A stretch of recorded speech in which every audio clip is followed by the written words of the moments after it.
Do you like them tornadoes? Do you like them tornadoes? I said to like them tornadoes!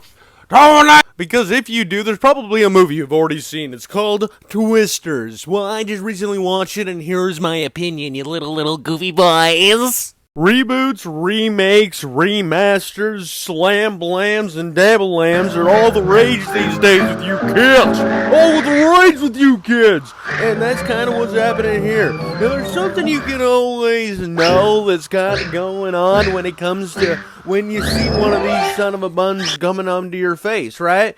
You look at it, you're like, it's either going to be really, really good, okay, or a legacy sequel. Legacy sequels are a whole different monster, and they're always kind of something. Used to be back in the 2014s and stuff, they would be like, we're going to do a prequel. Prequels are things. Well, now it's legacy sequels where they pull the cast out of their graves because they're all like on dialysis, throw them in a movie and be like, remember when these guys were cool? And you're like, yeah, but now I'm looking at them and I'm feeling kind of sad.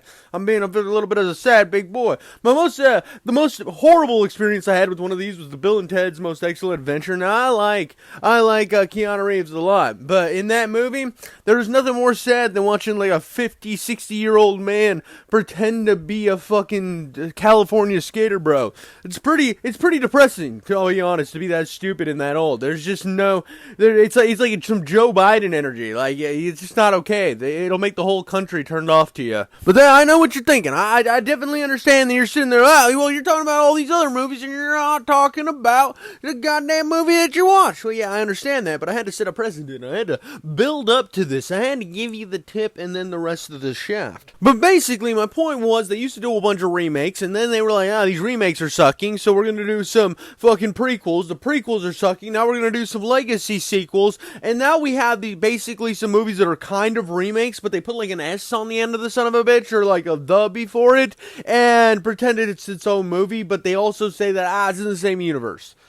It's kind of like the MCU route. I don't know what they're doing right now, but I like this movie a lot. I think this was a really good swing attempt. I haven't seen the original, to be honest with you. I always see that cows on the cover of the fucking movie, and I'm like, no, dude, I'm not gonna watch this. I'm sorry. I tell myself I'm gonna watch it. I sit down to watch it. I click on the thing on whatever streaming service I'm using, and I see the fucking cows in the tornadoes, and I just have flashbacks to Sharknado. I'm like, nope.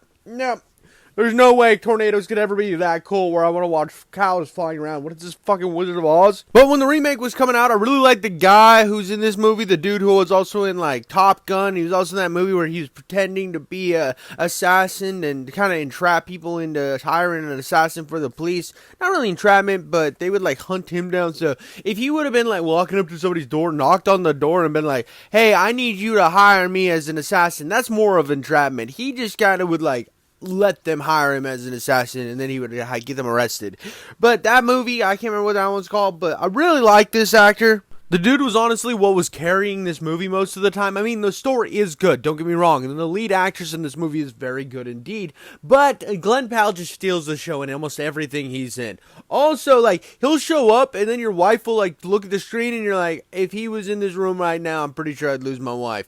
That kind of sucks. Big sad there when you think about that, but I do think he's a really good actor, and I like him in almost anything. He's incredibly charming, and I feel like he always fits the character he's playing, and he doesn't ever feel too stale. I mean, even when you look at this compared to how he was in Top Gun, they were very different characters, but I think he landed both roles incredibly perfectly. Go on to Daisy Edgar Rose, the main character of this movie. Now, I really like the direction they took with this, with her being a little, withertologist, or whatever the fuck they're called. I can't remember. You're talking to the wrong guy if you're wanting me to get into scientific terms. But this is probably morning time. I probably just woke up. I can't even find my penis because it's inverted inside of myself. Anyway, she's in college, and she decides she's going to figure out how to stop tornadoes. She is going to save the entire state of Oklahoma, baby. Well, that doesn't really work out, and like most of her friends die, all except for this one named Javi. He joins the military, and she ends up moving to New York to just kind of like watch tornadoes from a safe distance in an office building on a computer screen. Well, Javi gets out of the military, finds out that there's a super nice machine that can track tornadoes, and convinces her that they need to go tornado chasing again. And that's where they meet Glenn Powell. Glenn Powell is a redneck superstar YouTuber who decides to catch himself some tornadoes. He is the tornado wrangler. Yeah, baby, woo! But he is your ultimate redneck. He is the best character in the entire film, but he is the love interest of the main character, the girl. Well, she finds out that the company that Javi's working for is actually awful, and they're trying to, they go tornado town to tornado town, basically trying to convince people to sell their shit, and basically they're awful. And she finds out that they've been working for the wrong thing all the time. Well, she ends up deciding to, go back after her dreams to stopping tornadoes, and then a super tornado's heading their way, and they stop it. It's pretty fucking simple, pretty by the numbers. I like the movie, though. I really like it. I didn't expect to like it that much. I expected it to be a dumb disaster movie that I walked into, was like, alright, fine, and then left. I thought that the characters had incredible dynamics. I thought there was a lot of heart, a lot of fun. Plus, the tornadoes are cool. There was a point in the movie where I was like, where's my tornado? I feel like I need a bigger tornado. This is supposed to be a big tornado movie, goddammit! And then I saw the tornado hit the fucking, fireplace, and it was like a fire tornado. I'm like, alright, I'm happy. This is a good movie. The movie's fucking solid. But yeah, that's it, guys. That's it. That's my tornado movie, review. I hope you enjoyed it. Suck a meaty ass bump on your butt. I want you to suck the zits off your butt. That's what I want you to do. Goodbye.